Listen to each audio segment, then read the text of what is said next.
Olá! Na disciplina de Tecnologia, Elementos e Máquinas, vamos falar agora sobre molas.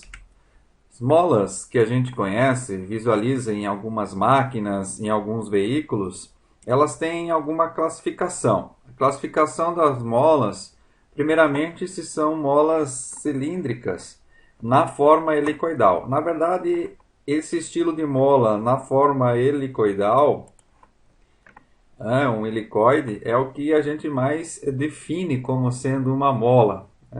A representação de uma mola basicamente seria essa, uma mola cilíndrica de forma helicoidal. Então a mola cilíndrica helicoidal, ela é a mais comum, de fato, e esse tipo de mola pode ser sujeito à compressão, então uma mola especificamente para ser aplicada uma carga sobre ela e aí ela se deforma em compressão, comprime, diminui o seu tamanho, cessada essa carga ou pelo menos diminuída, né, o valor dessa carga, ela volta aí para um valor original de comprimento inicial. E a mola, no caso helicoidal de tração, a parte helicoidal ela está mais agrupada, né? Então não há folga entre os elos e os elementos, as espiras das molas, né? Então a cada volta aqui que a mola realiza, a gente chama de espiras. E existem as espiras ativas da mola e as espiras das extremidades, que existem transformações realizadas nessas extremidades para o melhor, por exemplo, assentamento da mola. No caso dessa mola helicoidal de compressão, ela sofreu duas alterações. A primeira alteração é que nessa última curvatura aqui, nesse último nessa última espira, ela sofreu uma deformação um pouco maior aqui no processo de fabricação, para que ela terminasse junto com a espira anterior, tanto aqui nessa extremidade quanto na outra extremidade.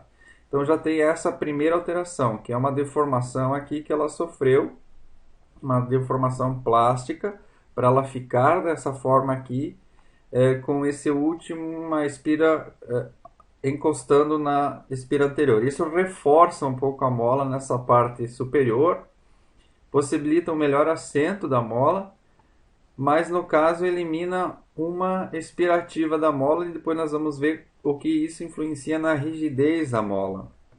Então, além dessa transformação da deformação da mola aqui, aconteceu uma usinagem, aqui um fresamento da parte superior da mola, seria uma forma cilíndrica aqui, então para melhorar o assentamento deixou uma forma mais plana nas duas extremidades. Isso também modifica o número de espiras ativas da mola. São alterações que se faz na extremidade da mola de compressão para melhorar o seu assento. O que a gente está mais interessado às vezes numa mola é a sua rigidez. E a gente vai ver que a rigidez da mola é determinada através de um K, uma constante de rigidez de mola, que é facilmente calculado a partir da geometria da mola. Então, conhecendo o diâmetro da espira dessa mola, ou do fio de mola, o diâmetro médio da mola e o número de espiras que compõem essa mola, nós podemos estar então calculando esse coeficiente ou essa constante de mola K. Então essas molas são muito utilizadas também no sistema agrícola, nas máquinas de plantio, para fazer aí uma correção ou para fazer um ajuste dos elementos que trabalham nessa máquina agrícola. Então, é uma aplicação bem interessante a gente conhecer um pouquinho sobre molas. No caso da mola helicoidal de tração, como as espiras estão mais agrupadas, não existe essa folga que existe na mola de compressão, onde seria o espaço para a mola comprimir. Aqui essas molas de tração elas são tracionadas, elas são abertas nesse caso. E aí depois que se retira a carga, ou essa carga diminui, então ela volta para o seu comprimento inicial. A alteração na extremidade dessas molas de tração é a execução dos ganchos aqui, no caso, para ser colocado outro gancho para fazer a tração dessas molas. Então, no caso, a mola de tração ela trabalha somente para tracionar os elementos e a mola de compressão apenas para comprimir. os elementos. Essas molas de compressão também são utilizadas na suspensão veicular dos carros leves. Mas por incrível que pareça, um primeiro sistema de mola, principalmente na construção de molas de aço, né, se originou primeiro numa mola feita inclusive de madeira, ou a gente pode vincular as molas como um elemento elástico de absorção de energia, principalmente em suspensões veiculares. A idealização de uma suspensão veicular ela começou ainda quando se utilizava carroças para o transporte de pessoas, carroças tracionadas por animais, seja boi, seja cavalo. Essas carroças, essas carruagens, na verdade, as mais luxuosas da época, possuíam sistemas de suspensão composto por molas tipo feixe, que são as molas em lâminas superpostas uma sobre a outra, com uma geometria variando o seu comprimento de forma constante aqui, onde a deformação conjunta desses elementos faz com que essa mola permita uma absorção de energia e também variação aí da altura, por exemplo, no caso de um eixo veicular. Essas molas atualmente elas são mais empregadas nos sistemas de transporte de carga, em caminhões, em carretas e em algumas caminhonetes que transportam uma carga mais elevada, principalmente no eixo traseiro. E existe um tipo específico também de mola que o esforço aplicado nessa mola ela é uma torção. Então, para abrir e fechar algum elemento, para manter fechado uma situação de dobradiça, por exemplo, existem as molas de torção. É uma forma de mola de tração, só que na extremidade tem os ganchos. E aqui o esforço que a gente executa nesse tipo de mola é uma torção, né? Torce uma mola. Então, geralmente, uma das extremidades fica fixa em uma das abas de uma porta, por exemplo, e a outra em outra aba. E então, com o movimento angular dessas extremidades, vai haver aí uma resistência devido à torção dos elementos aqui presentes na mola. Existem variações das geometrias de mola também, as molas de compressão, formando as molas em barril. Elas são mais alargadas na parte central, ou pode ser em formato de ampulheta, onde elas são mais alargadas nas extremidades. Aqui mostra só o exemplo das molas em barril. Esse tipo de geometria com diâmetros diferentes no corpo da mola favorece com que a gente tenha constante de mola variável. Então, dependendo qual dessas espiras está sendo solicitada, a rigidez da mola ela é diferente. Então, por exemplo, uma suspensão veicular progressiva, onde conforme vai se colocando carga na suspensão, a gente quer que a rigidez também da mola aumente. Para fazer aí uma compensação, a gente pode ter uma mola de geometria diferente. Existem molas feitas aí de ferros chatos de aço mola enrolados e que, por exemplo, ao comprimir esse elemento aqui em cima, ela vai novamente se enrolar, né, e soltar a carga, ela se desenrola. Seriam molas tipo voluta.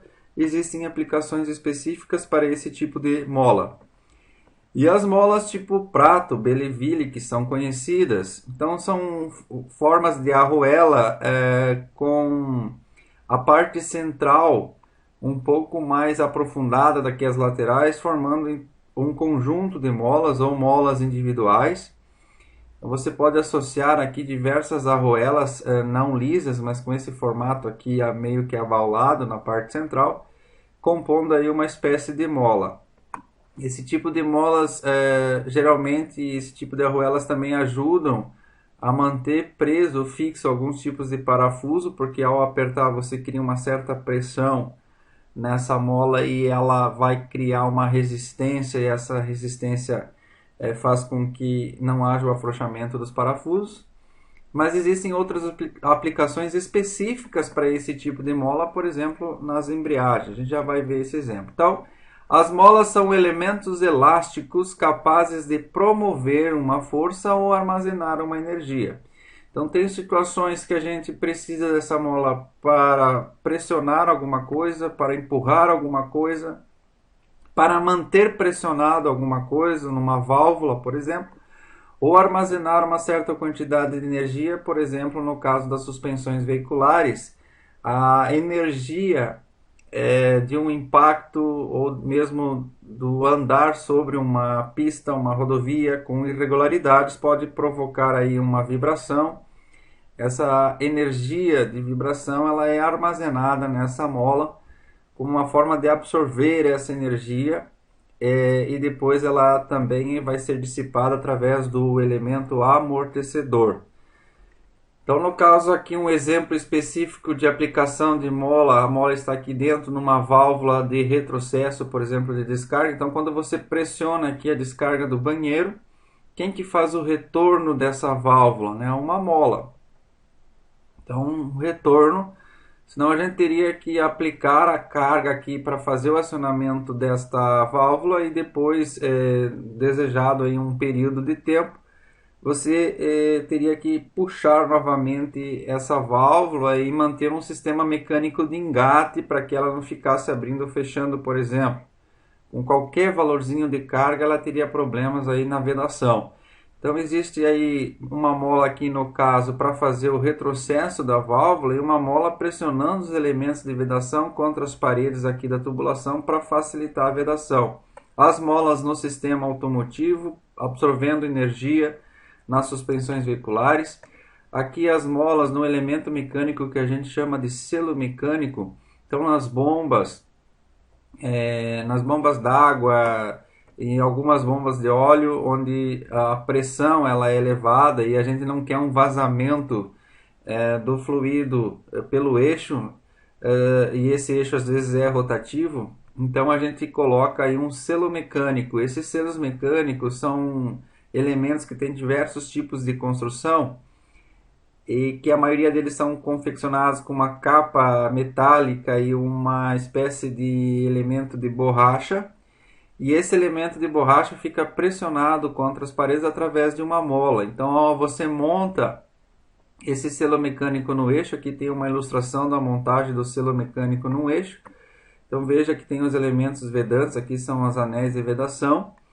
Esse e esse são elementos de vedação. E aí você tem geralmente um anel que você pressiona esse anel comprimindo mais essa mola. E essa compressão da mola faz com que essa parte, esse elemento de vedação sempre fique próximo, em contato com uma leve ou uma certa pressão, fazendo aí uma vedação, impedindo que o fluido vaze aqui por essa conexão, por essa emenda do sistema de bomba. Aqui um corte de um sistema de comando de motor a combustão, onde nós temos as válvulas. Aqui no caso poderíamos dizer que existe uma válvula de admissão e uma válvula de escape. Então é um corte total mostrando esse elemento do comando, do eixo de comando de abertura e fechamento das válvulas no motor de combustão.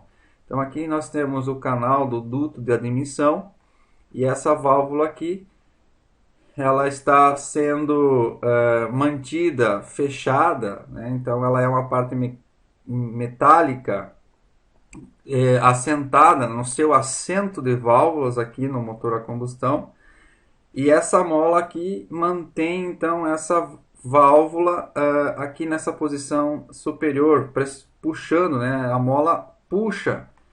É uma mola de compressão, mas que já tem uma leve pré-carga aqui, então ela sempre vai tentar ficar o mais aberta possível essa mola. Então vai puxando essa válvula para cima, mantendo aqui a vedação. Além de manter essa vedação, essa mola helicoidal de compressão mantém também o contato entre o tucho hidráulico com o came que está no eixo de comando. Então esse eixo aqui ele gira com esse formato de came, vai fazer com que ao girar vai empurrar, quando esse elemento aqui do came excêntrico chegar nessa parte inferior, vai empurrar esse tucho hidráulico. Empurrando esse tucho hidráulico vai comprimir a mola e vai empurrar a haste também da válvula, permitindo uma leve abertura aqui da válvula de admissão. Assim acontece com a válvula de exaustão. ela vai abrir e fechar conforme o comando aqui do eixo de comando. Esse elemento excêntrico é chamado de kame.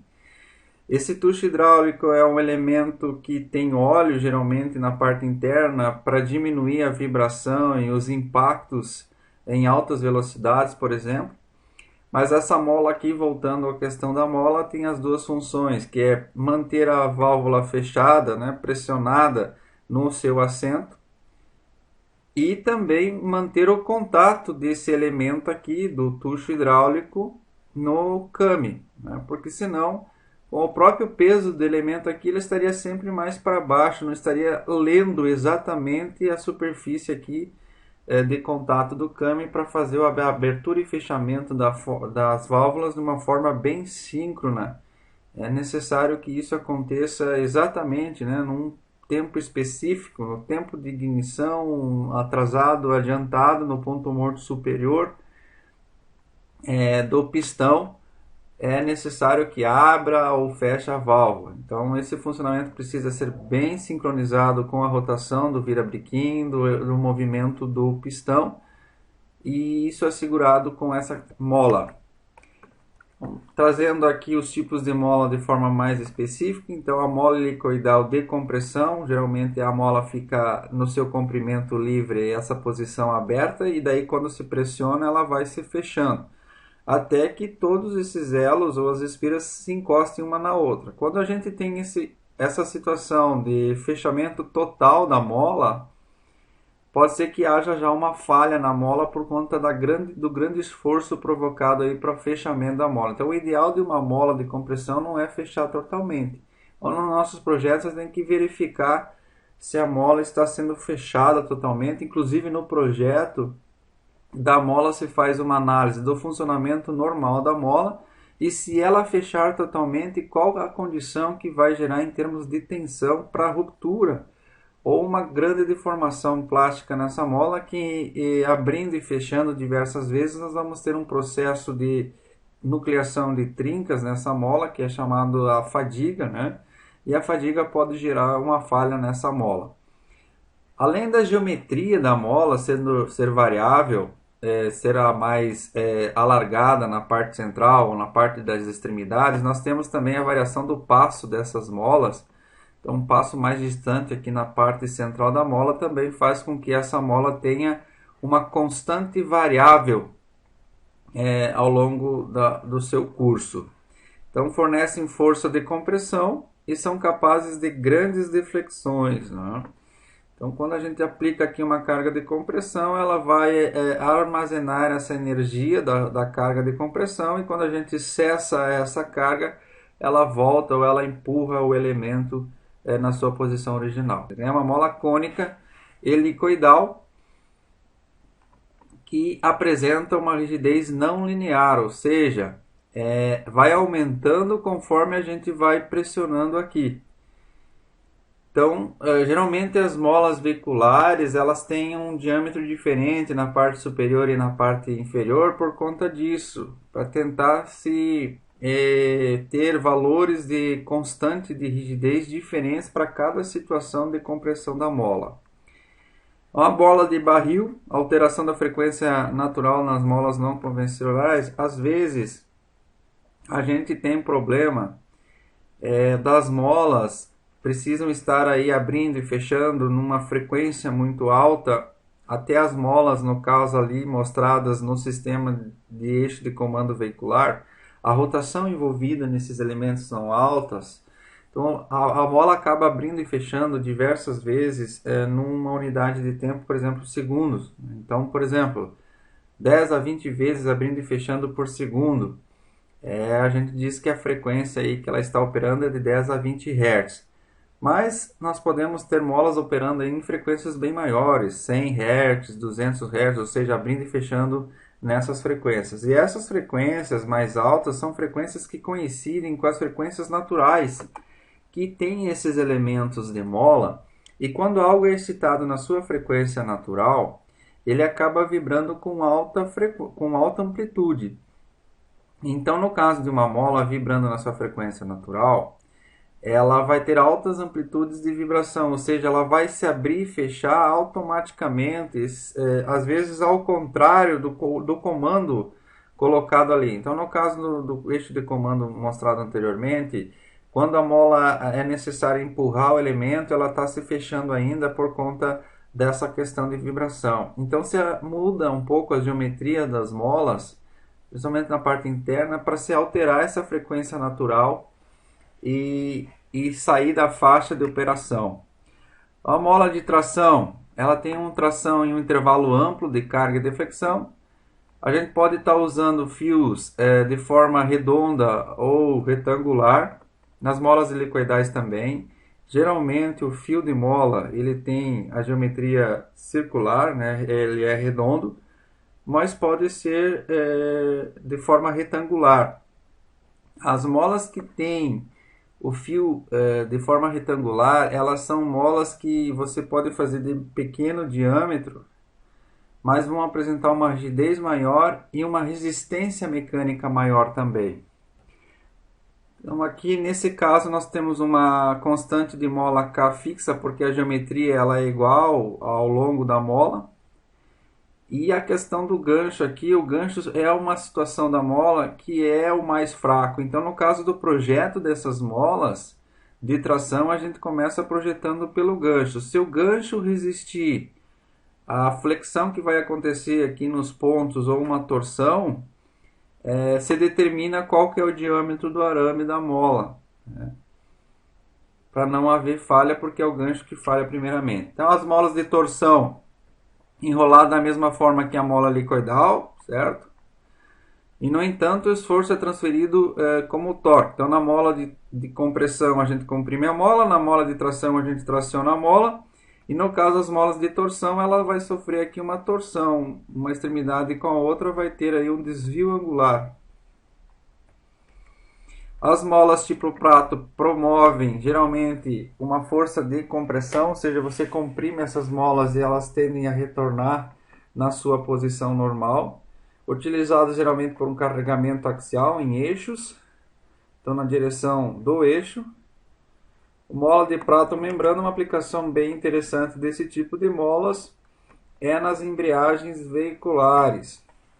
Sistema de embreagem de um automóvel, de caminhão ou outros sistemas de embreagem para desacoplar, né, o eixo piloto, que é o eixo que vai aqui junto ao colar de embreagem. Aqui tem o rolamento de embreagem. O platô de embreagem é onde contém a mola com tipo membrana. E aqui no caso o disco de embreagem. Então esse elemento todo aqui ele é parafusado no disco maior lá no motor, que se chama volante, e ao prender com parafusos esse sistema, essa mola vai pressionar esse sistema de disco contra o volante e contra esse platô. Então ao girar o motor, quando você aciona o motor, tudo vai girar junto aqui, inclusive o eixo piloto, que é o eixo que está acoplado aqui no caso do disco. Está acoplado aqui no disco, através dessas ranhuras, o eixo é ranhurado, e vai transferir o movimento para a caixa de transmissão, para a caixa de marcha. No momento que você pisa no pedal da embreagem, ou um acionamento automático também, tem um garfo que empurra esse colar. Então esse rolamento entra em contato com a face da membrana aqui e vai empurrar essas hastes, né, da mola. Então num efeito alavanca, quando você empurra aqui, acaba puxando a parte superior aqui dessas molas. Então você empurra aqui, se eu fosse uma alavanca pinada aqui na parte central, empurra aqui e vai soltar essa parte aqui de cima, no movimento ao contrário. Então diminuindo a pressão do disco de embreagem contra o platô e contra o volante. Então acaba que o volante vai girar livre lá do motor, o disco vai diminuindo a sua velocidade e o eixo da embreagem aqui fica livre. O eixo piloto que está conectado na caixa fica livre do motor, possibilitando as trocas de marcha ou manter o carro parado com o motor acionado. No caso dessas molas, nas embreagens veiculares, as primeiras embreagens veiculares eram com molas helicoidais de compressão, colocadas aqui em um sistema de garfo, um sistema mecânico. E aí o pessoal viu que a possibilidade da mola já ser no formato tipo prato, não precisa todo o mecanismo de acionamento de alavancas e pinos e a mola helicoidal. E além disso, esse tipo de mola prato aplicado para embreagem, diferente da mola helicoidal, é o seguinte: ela mantém preso o disco de embreagem no platô para transferir uma grande quantidade de torque, né, do motor até a caixa de transmissão elevada, ou seja, um torque elevado, ou uma carga elevada, pressionando muito bem o disco de embreagem contra o platô. Mas no caso do acionamento do pedal, eu não preciso tanta força para fazer a liberação da pressão do disco com o platô. Já quando eu tenho uma embreagem de molas normais, o mecanismo, dependendo da construção desse mecanismo, dos braços ali, a força que eu preciso aplicar no pedal de embreagem, toda a transferência de força através das alavancas, vai ser grande, da mesma forma que eu quero que seja grande a força que pressione o disco contra o volante no motor. Então, no caso dessas embreagens tipo prato, essas aqui, a Belleville, utilizadas atualmente nos sistemas de embreagem, essa força passou a ser menor, a força de acionamento no pedal passou a ser menor, mas ainda mantendo uma carga elevada aqui no disco. As molas tipo voluta fornecem uma força então de compressão, e como quando você vai comprimir essas molas, ela vai fazer com que o contato das superfícies aqui seja elevado. E aí, né, nesse contato, nesse deslocamento entre as superfícies, esse deslocamento relativo gera uma força de atrito.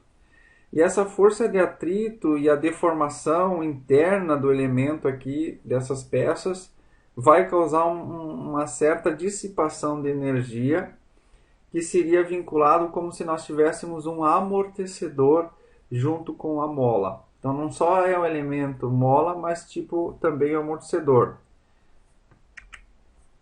Materiais para mola. Há um número limitado de materiais e ligas utilizados para a fabricação de molas, né? Então se fala que a mola é feita de aço, mas a gente sabe que existe uma grande variedade de aços, só que para ser aplicado na fabricação de molas precisa de algumas características especiais. O material ideal para uma mola deve apresentar elevada resistência, alto limite de escoamento e um baixo modo de elasticidade, para proporcionar máximo armazenamento de energia. Então, sobre a área elástica da curva tensão-deformação. Para as molas solicitadas dinamicamente, também eu preciso as propriedades da resistência e a fadiga do material. Então, não adianta um material, às vezes, muito resistente. Por exemplo, um aço 1045. Ele é um aço resistente. Poderia ser considerado aqui para elevada resistência, alto limite de escoamento, e o valor do modo de elasticidade ele é semelhante aos outros aços.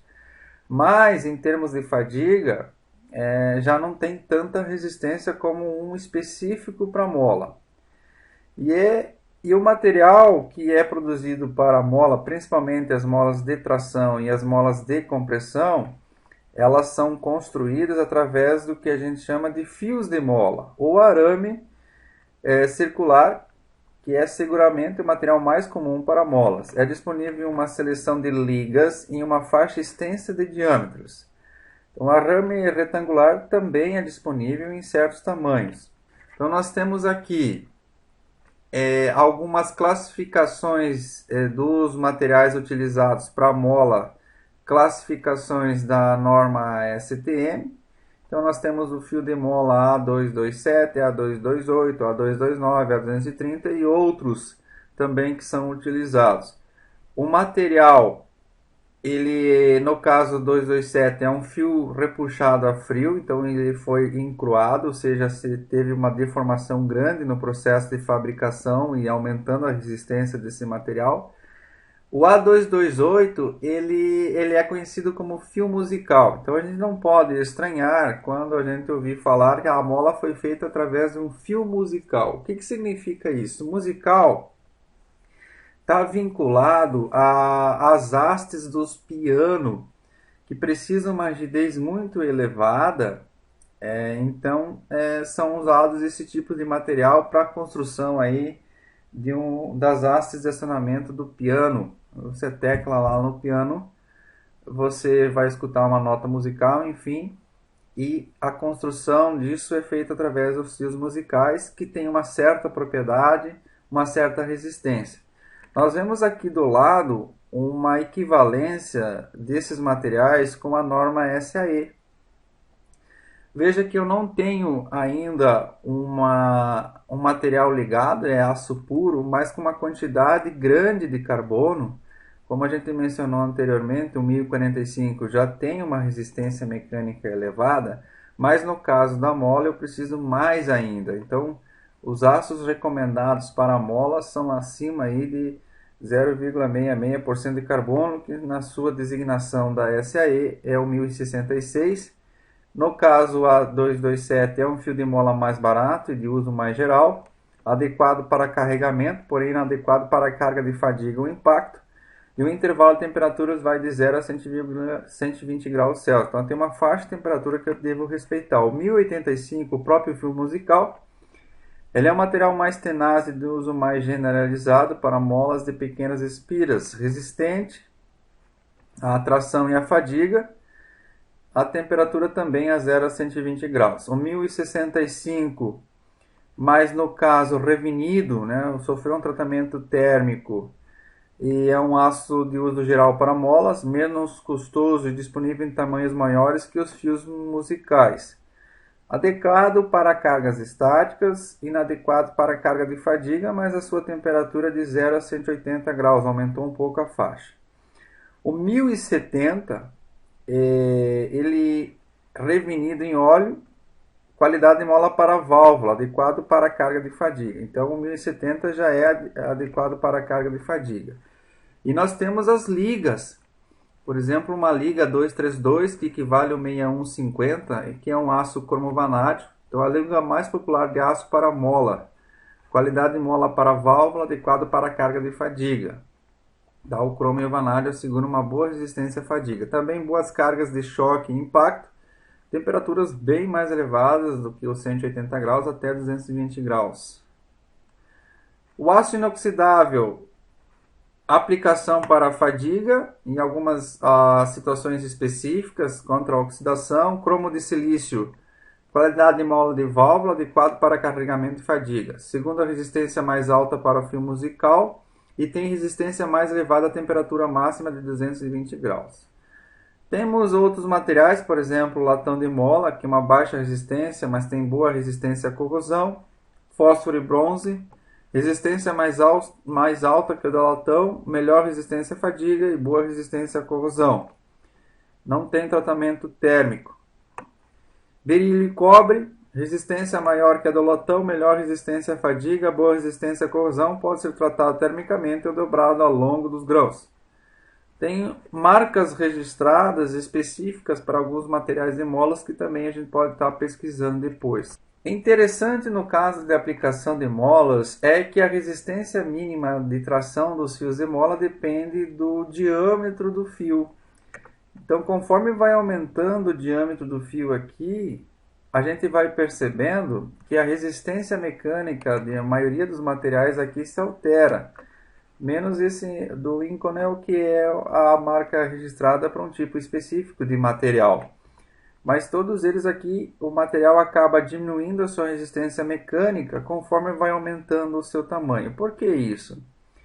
Porque quanto menor o diâmetro do fio de mola, né, por exemplo aqui 2 milímetros ou 10 milímetros de diâmetro, o material de mola teve que sofrer mais durante a sua produção. Então tem mais encruamento, porque ele vai sair de um diâmetro maior e vai ser laminado, encruado ou estirado a frio até um diâmetro menor. E isso faz com que haja um encruamento do material e aumentando a resistência do material. Tá?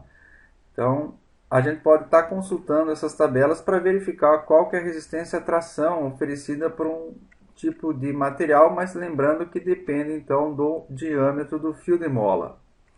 Aqui é a equação que a gente pode estar calculando o limite de tração do material a partir dessa variável A, do diâmetro de mola, e essa variável B, são os coeficientes que a gente tem aqui nessa tabela. Mas também a gente pode estar consultando nesse outro gráfico. Vamos falar agora de molas helicoidais de compressão. As molas helicoidais de compressão, elas são dimensionadas a partir de um diâmetro médio da mola. Tem o diâmetro externo, tem o diâmetro interno, mas ela é dimensionada a partir do diâmetro médio, passa no meio aqui de cada espira.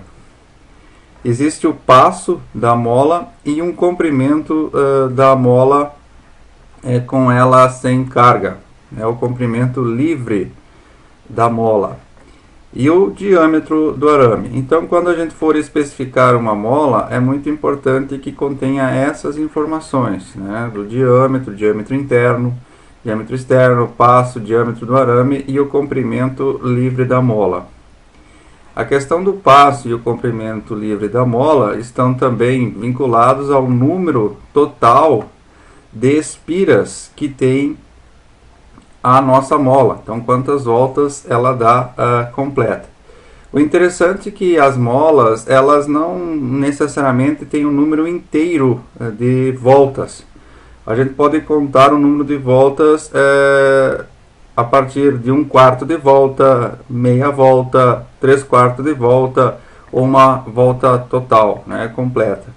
Então, para compor o número total de espiras. Além disso, a gente já viu que existem as transformações nas extremidades da mola para melhorar o seu assentamento.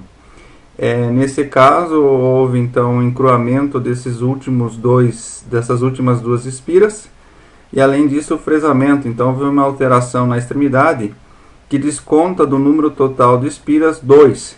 E aí nós temos um número ativo de espiras que são usadas. E esse número ativo de espira que é utilizado no cálculo. Então aqui também é uma ilustração do comprimento livre da mola sem a carga. A gente pode criar uma condição de pré-carga. Existe uma região de trabalho dessa mola e o comprimento da mola totalmente fechado, comprimento sólido da mola. Então, geralmente as molas trabalham com uma deflexão a partir de uma pré-carga inicial até uma carga máxima de trabalho. Então, por exemplo, a suspensão veicular, você acrescenta a mola na suspensão, e o próprio peso do veículo é essa pré-carga inicial, já seria a pré-carga inicial, mas a maioria das molas, além dessa pré-carga inicial, ela vai comprimida num espaço em que é necessário você ter uma ferramenta que comprima a mola para você poder colocar ela lá no espaço da mola onde ela trabalha no veículo, por conta de uma pré-carga inicial, ou seja, ela já está um pouco deformada. Aqui mencionando o número total de espiras vinculando ao número ativo de espiras, certo? Então, o número total de espiras é aquele número de voltas que a gente conta na mola. Então, aqui no caso, a mola saiu dessa posição e veio para cá, já deu uma volta, 2 voltas, 3 voltas, 4 voltas, 5 voltas, 6 voltas, 7 voltas e vai completar uma volta completa aqui, são 8 voltas. Então 8 espiras seria o número total aqui. No caso dessa mola não houve alteração das extremidades, portanto o número ativo de espiras é igual ao número total. No caso desse segundo exemplo, essa mola ela foi fresada. Então, a partir dessa primeira mola, fresou-se a extremidade superior e inferior, ou esmerilhou, deixou ela reta. Portanto, o número de espiras ativas é o número total de espiras menos 1. Então, nós contamos 8 voltas menos 1. O número de espiras ativas para o cálculo depois é 7.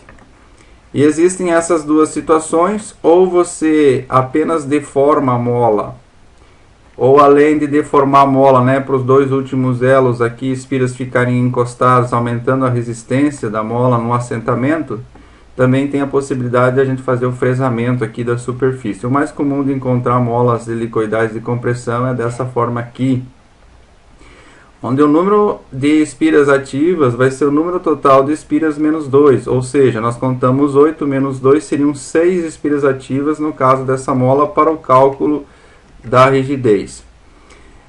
Existe o chamado índice de mola, que vincula uma razão entre o diâmetro primitivo dessa mola, né, o diâmetro médio, dividido pelo diâmetro de espia. Esse número é interessante ele ficar entre 4 a 12, o média 8, essa relação de diâmetro, para um bom funcionamento da mola. Uma mola que tem um índice de mola muito pequeno, menor do que 4, é uma mola que vai se tornar muito rígida o seu funcionamento. Uma mola que tem um arame muito fino e o diâmetro dela muito grande, né, vai superar esse índice 12, ela vai ficar muito estável, essa mola. E a equação mais importante que a gente precisa prestar atenção aqui no caso de molas de compressão, molas helicoidais de compressão, é a deflexão que ela apresenta. E a partir desse estudo da deflexão, nós podemos encontrar a rigidez de mola. Então, a constante K de mola é o parâmetro muito importante, o mais importante da mola no caso, para ser aplicado em algum projeto. Então, isso aqui que define se a mola é mais rígida ou menos rígida, qual a força que ela vai aplicar. Uma vez que a gente tem essa relação de que a força aplicada na mola é igual à rigidez que a mola apresenta vezes o quanto ela se deforma. Então, se a gente conhece uma carga e quer que ela se deforme tanto mais ou tanto menos, que é esse y, a deformação da mola, né, nós podemos definir um K de mola. Então, uma propriedade muito importante para ser identificada. Esse K, ele apresenta uma linearidade na questão da aplicação de força da mola, numa ampla faixa de compressão da mola. Então, inicialmente, quando você aplica a carga, não é tão linear, e lá no final, quando a mola está se fechando também, não é linear a aplicação de força e a deformação. Mas ao longo dos 15 a 85% de deformação da mola, essa operação aqui, ela é linear, ou seja, a constante K é sempre a mesma. Então, voltando aqui para a equação, nós podemos encontrar a rigidez de mola K facilmente considerando o diâmetro da espira da mola na quarta, vezes o modo de elasticidade transversal do material. Então, a gente conhece o modo de elasticidade E, o modo de Young, que é no aço geralmente 210 gigapascal. Esse valor aqui para os materiais utilizados na mola varia de 75 a 85 gigapascal. Então a gente pode estar usando 80 gigapascal em alguns cálculos para encontrar aqui a rigidez K da mola. Dividido por 8 vezes o diâmetro médio, o diâmetro primitivo, né, da mola, ao cubo vezes o número de espiras ativas que a gente mencionou antes. Então, com essa equação, a gente consegue encontrar a rigidez K de mola para aplicar em situações específicas. Então, às vezes, a gente vai adquirir uma mola nas lojas que vendem e tem lá algumas opções, sim. Então, a gente às vezes faz alguns testes com as molas e acaba comprando, adquirindo uma mola que já está ali no mercado, que está pronta a entrega, que está disponível. Mas também nós podemos mandar fabricar uma mola com as geometrias específicas, considerando essas condições, para atender uma situação específica. Então, às vezes, lá uma plantadeira, a mola não está trabalhando de forma adequada, ela não consegue repor o braço em certas condições. Eu preciso de uma mola um pouco mais rígida. Mas como que eu encontro uma mola mais rígida? Então, obedecendo essa equação. Se eu quero aumentar a rigidez, dificilmente a gente consegue mexer no modo de elasticidade transversal do aço aplicado em molas. Então eu teria que aumentar aqui o diâmetro do fio de mola, lembrando aquele índice de mola para ela não ficar tão rígida. Ou a gente acaba diminuindo aqui o número de espiras ativas ou o diâmetro primitivo dessa mola para tornar ela mais rígida. E veja a influência, né? O diâmetro da espira, do fio de mola, influencia na quarta a rigidez da mola. E o diâmetro primitivo influencia na terceira, diminuindo a rigidez de mola. E aqui o número ativo de mola. Então, por exemplo, se a gente corta uma mola pela metade, podemos pensar que o número de espiras ativas cai pela metade. Ou seja, a rigidez da mola vai aumentar, né? Vai aumentar, porque esse número aqui vai diminuir, né? Diminuir o comprimento de mola. Diminuindo esse número aqui, essa divisão dá um número maior, portanto a rigidez aumenta. Então é o caso, por exemplo, de cortar molas ao rebaixar veículos, por exemplo. A rigidez da mola vai ficar muito maior e o carro não vai conseguir absorver algumas frequências que a gente tem aí andando. Então o carro ele vai começar a ter uma frequência de oscilação um pouco mais alta, ele vai ficar pulando, e o próprio amortecedor também não foi projetado para aquela situação, acaba não tendo a eficácia e a eficiência necessária nesses sistemas, que foi alterada a rigidez de mola. A gente pode compor molas, no caso aqui de tração, de uma forma em série ou em paralelo. Então a rigidez de mola em série ou a rigidez de mola em paralelo, no caso de molas em paralelo, a gente vai somar a rigidez das molas. E no caso, quando elas estão em série, ligada uma atrás da outra aqui, o cálculo da rigidez é dado por uma rigidez total, né? O inverso dela é a soma dos inversos de cada rigidez. As molas helicoidais de tração, como a gente viu, elas são enroladas de forma helicoidal, cilíndricas, e ela tem esse gancho na extremidade. Então, geralmente, quando a gente vai projetar uma mola ou vai definir uma mola, a gente pensa também na parte do gancho e especifica a abertura do gancho, diâmetro da espira. Então, essa parte central do comprimento das espiras, o corpo de espira é a mesma ideia da que a mola helicoidal de compressão. O cálculo da rigidez dessa mola é a mesma equação anterior. E existem algumas transformações que são realizadas na extremidade aqui desse gancho para se fazer aí uma análise de resistência e também que o gancho resista aos esforços. Então, se tiver interesse em se saber um pouco mais desse tipo de mola, pode-se estudar aqui umas relações de raio para uma boa construção.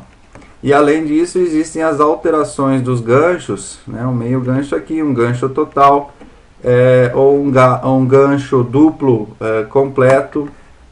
Uma alteração aqui do gancho também, a mola se torna cônica na extremidade e o gancho enrolado ali para diminuir a concentração de tensão. Então, em algumas molas de tração, elas têm essa forma aqui, para que não rompa o gancho. Então, quando tem problema de rompimento do gancho da mola, pode-se fazer essas alterações para melhorar a resistência do gancho da mola. Molas em feixe, né? Então as molas utilizadas aí nos caminhões são lâminas dispostas uma sobre a outra. Essas molas elas podem ser no formato semilíptica ou parabólica. Então elas têm geralmente um olhal nas extremidades. Esse olhal, um dos lados fica só articulado e o outro lado ela pode trabalhar em translação e rotação. Tem os jumelos aqui, se chama jumelo nessa parte automotiva, o suporte das molas em feixe.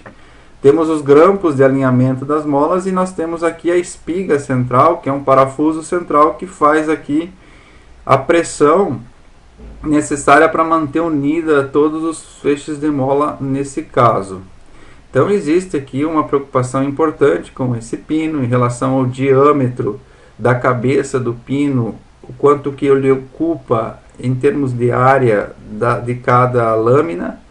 Não é um parafuso, podemos dizer assim, não é um parafuso normal, né? Porque o parafuso normal ele vai ter uma cabeça, às vezes sextavada, que ocupa uma área e concentra uma tensão diferente aqui nessa região da mola, interferindo no funcionamento da mola. Nesse caso de molas em feixe, nós temos aqui a vista superior da mola, pode ter uma alteração em cada lâmina, aqui no encontro de cada lâmina. Então vamos supor assim, abrindo essa mola, espalhando as molas para o lado, nós vamos ter essa vista superior aqui com as molas espalhadas para o lado, né, abertas, uma do lado da outra. E aí a gente pode ter essa alteração na extremidade, considerando essas larguras de molas aqui, e aí passando uma linha imaginária até um ponto de articulação. Se essas extremidades elas não retiram o material dessa região interna aqui, dessa linha tracejada, tudo bem, pode aplicar, é uma redução de peso, inclusive, desse sistema, e melhora o funcionamento, né, porque essas molas elas trabalham também deslizando uma sobre a outra, e aí tem a questão do coeficiente de atrito, tem a questão da lubrificação dessas molas, tem a questão da limpeza dessas molas, que é importante a gente ficar atento. E aí a gente pode estar calculando a rigidez equivalente cada esse tipo de mola em feixe, considerando 8 vezes o modo de elasticidade, agora sim, o modo de elasticidade do Young, material 210 gigapascal, o número de lâminas, aqui no caso teria 6 lâminas essa mola, a largura de lâmina de mola, a espessura da lâmina de mola ao cubo dividido por 3 vezes o comprimento dessa mola ao cubo, esse L ao cubo. Então aqui está mostrando só meia mola, como sendo uma parte de simetria, né, da mola total. Então existem as molas elípticas, que são as mais comuns utilizadas, mas está sendo utilizado também as molas parabólicas. As molas parabólicas, elas possibilitam ter uma curvatura diferente ao longo do comprimento delas, e aqui na extremidade são colocados elementos de nylon, ou borracha, ou material que tem um coeficiente de atrito menor do que aço com aço, para melhorar o funcionamento dessas molas e evitar muito desgaste que acontece nessa região das molas. As molas de torção, como a gente viu, tem diferentes tipos de construção, e a rigidez dessa mola de torção a gente pode estar considerando como sendo π vezes o diâmetro do fio na quarta vez o modo de elasticidade E, dividido por 64 vezes o comprimento L do enrolado dessas molas. Então basicamente a gente trouxe aqui os tipos de mola e como se calcula a rigidez K dessas molas. Então é importante a gente às vezes especificar a rigidez K de mola e sabendo aí a função de cada tipo de mola, especificamente mola de tração, mola de compressão, mola de torção ou molas em feixe, né? Então fica aí esse material para a gente ter esse conhecimento básico de projeto ou de geometria de molas, a partir da sua rigidez K, a partir do seu diâmetro de espira, a partir do seu diâmetro primitivo, que é o diâmetro médio, é o diâmetro externo mais o diâmetro interno dividido por 2, dá esse diâmetro médio. As alterações nas extremidades da mola, considerando aqui o cálculo de voltas de uma mola. Por exemplo, essa mola aqui, nós podemos começar a contar nesse ponto. Nós vamos ir lá e voltar aqui, nós temos uma volta. Deu mais uma volta, 2, 3, 4, 5, 6, 7, 8, 9. Aqui completou 9 voltas, mas ela continua mais um pedacinho aqui, que a gente pode considerar que se ele fosse até lá no fundo seria 9 voltas e meia. Então a gente pode considerar 9 voltas e um quarto, né? 9 voltas, 9,25 voltas seriam, ou espiras totais teria essa mola de compressão. E no caso a alteração que ela sofreu nas extremidades, ela tem a deformação da espira e mais o fresamento, então menos 2. Então o número de espiras ativas que seria utilizado no cálculo dessa mola seria MA igual a 7,25, ou seja, 9,25 voltas no número total menos 2.